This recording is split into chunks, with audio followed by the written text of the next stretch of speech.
now we are looking at the Galaxy machines, which is the scanner for the diamonds. In the past, we can only scan the outlines of the rock. This machine can scan the internal layers, forms, cloud.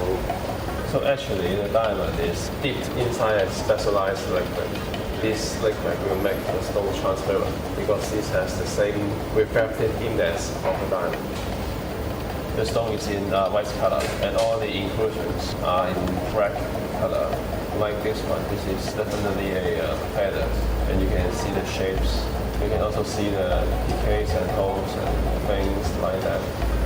So after we scan the stone, we'll put all the files into a supercomputers to do the calculation, and they will plot all the inclusions into a 3D model. Once we have the result of the stone, we'll save it in a server.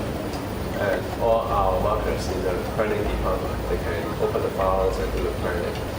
The advantage of these machines is automatic and quick, so it can avoid the human errors. What we do is we always put some difficult stone into it. What is mean by difficult stone is very difficult to print by the human brain, so we rather use the computer. There's always cons and pros with these machines and also the helium and emboss. So these machines is automatic and fast. But the disadvantage of it is you can see actually the diamonds is putting inside the machines, and you cannot take it out and look at it with your look to cross-check what you're looking at and what the machine is displaying on you. So you have to trust the machine in 100%. But for the emboss, you are looking at it by the microscope, by your own eyes. So for human, it's always, there's a word say, you believe what you see. So it's always better for you to use a microscope to do it, rather than use a Galaxy. So for the big stone, we always use the Galaxy for a very rough panning, and then we use the emboss to do an accurate panning afterwards. What we do is a little bit different from the original stone. Normally we will put all the difficult stone to this machine because it's very difficult for human brain to calculate like computers. We are doing the panning through a stone with many inclusions inside, and then we have to cut a few layers between the stone.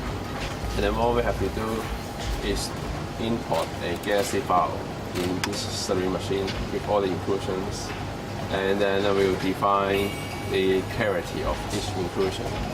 Afterwards, we will let the computer do the calculation automatically, and then we will choose the best result and mark the line.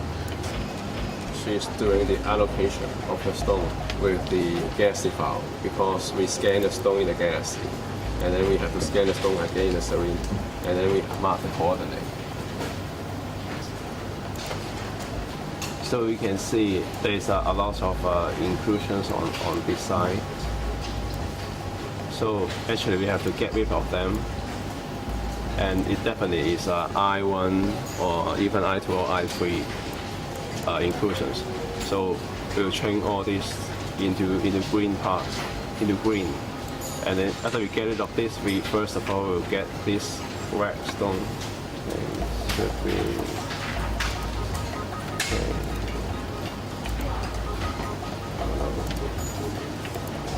It should be something like this. Then first of all, we have to cut another part, the clean part out. So this is this part.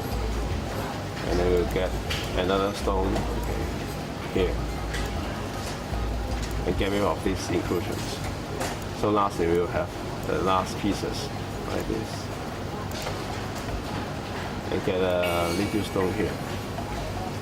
So it's a very difficult process by using human brain to do it, but it's much easier if the computer do the decision making. So what we all need to do is use the computer, helping the markers to do the planning. When a stone first comes to our marking department, we will do the sorting. For all the difficult stone, first of all, we will just keep it out from the normal Sarin station. We will put all of them in the Galaxy system, and we will do the planning using the computers.